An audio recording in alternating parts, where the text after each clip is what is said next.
Hello,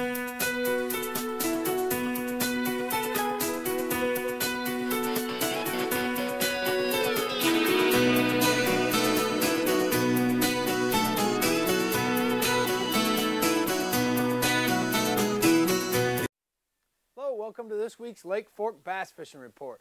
Today's July the 1st, smack dab in the middle of summer. And boy, is it great fishing on Lake Fork right now. The lake is full pull, probably the highest I can remember it being in the summertime. The grass is good, the water quality is great, and the fish are biting. Now, right now, early in the morning, I'm catching schooling fish. Hey, what's more fun than taking a topwater lure and chasing schoolies for a couple hours in the morning? I don't know what is. But how I'm catching these schoolies, a popper in a little shad color, or the Grande Bass Trickster. I'm not a fan of wacky worming, but sometimes you got to do what you got to do. And when they're down and they're not schooling, I'm taking a wacky worm and throwing it where in the area that they're schooling and catching some fish. Okay, and also can't chase schoolers without a 1/4 ounce rattle trap. Hey, and some of these schoolers aren't bad. I'm catching, you know, 1.5 pound fish to 4.5 pounders. Lots of fun. Now, during the day, the deep fish are still biting. I'm not getting the big groups and the big schools that I was a couple of weeks ago.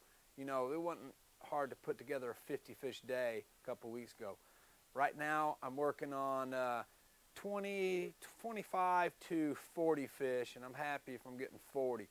But we're mixing it up, and that's what's fun about bass fishing. Topwater in the morning, deep fish during the day. You can run and check points and stuff. The fish are out there eating.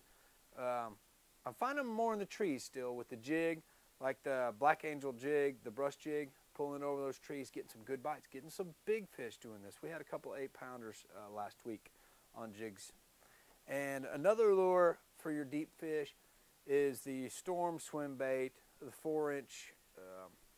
It's really been productive lately. You can, if they're coming up schooling out deep, or you can fish it like a worm on the bottom. And if you're really lucky, you can pull it through some trees without getting hot. That's working. Now, for the main fun pattern we've been on in the last couple of weeks, there are fish in the grass. Big time. We're taking a big 1-ounce jig with the Grande Bass Mega Chunk and pitching grass in like 5 to 10 foot of water. This is good green hydrilla. Taking a big jig and crashing it down into this hydrilla.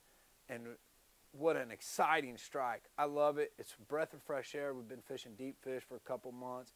And to be able to pull up, and pretty much any time of the day, there's a little bit of wind on a main lake grass points. I'm thumping some good fish. Our average fish is probably 5.5 pounds on this big jig. And we've had some good 7.5 pounders. Haven't broke 7.5 yet, but when you're catching 3.5 to 7 pound fish, consistent basis with a big jig, that's a lot of fun.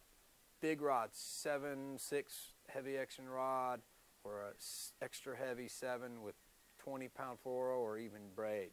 So, hey, my good friend Gabe Spencer from Black Angel Jigs has a tip for us this week. He's going to show us a great knot for tying on jigs. Okay guys, I'm going to show you a little knot that I've been using just for jig fishing. This knot's a little bit bigger diameter of a jig, but what it's going to do, it's going to help with a lot of abrasion that happens as you're jig fishing when you're coming through heavy cover. It's called a San Francisco knot. Great knot. It's pretty simple to tie. All you're going to do is just go ahead and thread it like you normally do. Double it in like a Palomar knot. You're going to double the line through. Okay? Or it looks like this, and it'll just slide up and down the line. You have the tag end here, and then you'll have a loop. What you'll do is bring this up about halfway to where here's the loop end, here's the tag end, and this is my main line. Okay? I'm going to then take it and go around it 5 times. Okay? Now I have the loop end, twist, and another loop here. We're going to take this loop, which was our tag end loop, put it through this hole here. As you cinch it down, make sure it's good and wet. Wet it. Pull your tag ends